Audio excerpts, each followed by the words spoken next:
Hello everyone, আজকের recipe strawberry cake. খুবই সিম্পলভাবে আর খুবই ইজিভাবে আজকে আমি আপনাদেরকে বানিয়ে দেখাবো এই কেকটা।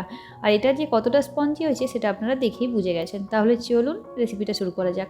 সবার প্রথমে স্ট্রবেরিগুলোকে ভালোভাবে ধুয়ে নিয়েছি, তারপর ছোটো ছোটো টুকরো করে কেটে নিয়েছি। মিক্সিতে জল ছাড়াই এটাকে একটা পেস্ট রেডি করে নিতে হবে। পেস্টটা কড়াইতে দিয়ে দিয়েছি, পরিমাণ মতো চিনি দিয়ে 15 থেকে 20 মিনিট ফুটিয়ে নিলেই কিন্তু স্ট্রবেরি জেল আমার রেডি। এরপর একটা বোলের মধ্যে দিয়ে দিলাম সাদা তেল, লিকুইড মিল্ক আর নিয়েছি গুঁড়ো চিনি। ভালোভাবে মিশিয়ে নিয়ে এর মধ্যে ময়দাটা দিয়ে দিলাম।